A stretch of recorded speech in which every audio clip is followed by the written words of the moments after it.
Morning দিদি ভাইরা দাদা ভাইরা সবাই কেমন আছো? আশা করি তোমরা খুব ভালো আছো আর আমিও খুব ভালো আছি। তো আজকে নিয়ে চলে এলাম একটা নতুন ভিডিও। তো তোমরা দেখো আজকের এই আকাশটা কত সুন্দর না? আসলে আজকের আকাশটা সুন্দর হওয়ার কারণ হলো আজকে হলো জন্মাষ্টমী। সেই জন্য দেখো আকাশটা কত সুন্দর, মেঘলা মেঘলা আকাশ, ওয়েদারটা খুব খুব সুন্দর। তাই ভাবলাম তোমাদের কাছে নিয়ে চলে আসি একটা নতুন ভিডিও। এইটাকেও কেন বাদ দিই।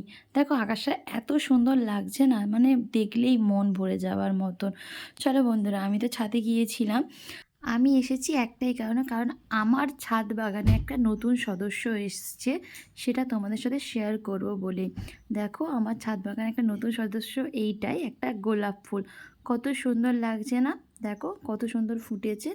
দেখতে যতটা ছোটো লাগছে, ফুলটা কিন্তু একটু বড় আছে, জানো তো বন্ধুরা। আর একটা কারণে এলাম, তোমাদের দেখিয়েছিলাম যে ড্রাগন গাছে আমার একটা মানে কুঁড়ি এসেছিলো।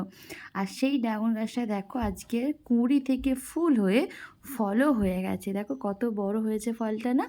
তো এই ফলটা আমি আজকে পেড়ে নিয়ে যাব। দেখো বন্ধুরা, ফলের ডাঁটিটা এতটাই শক্ত যে আমি ফলটাকে কিছু মতেই কাটতে পারছিলাম না। লাস্টে আমি ড্রাগনটাকে এপার ওপার ঘুরিয়ে প্যাঁচ দিচ্ছিলাম। তারপরে আমি প্যাঁচ দেওয়ার পরে দেখো ড্রাগনটা ছিঁড়ে ফেললাম। এইভাবে না কেটে না, ছুরি বা কাঁচি জাতীয় জিনিস নিয়ে কেটে নিলে খুব ভালো ভালো কাটা যায়। আসলে আমি তো হট করে ছাদে চলে এসেছি, সেই জন্য কিছুই সঙ্গে করে নিয়ে আসিনি।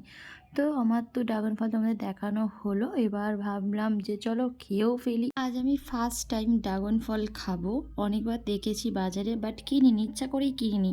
ফলটা কেমন হবে, ভালো হবে কি না সবার মুখে শুনেছি ফলটা খুব বাজে খেতে হয়, কোনো স্বাদ নেই, এরকম শুনেছি। সেই জন্য কোনোদিন ভরসা করে কিনিনি বন্ধুরা, সত্যিকারের।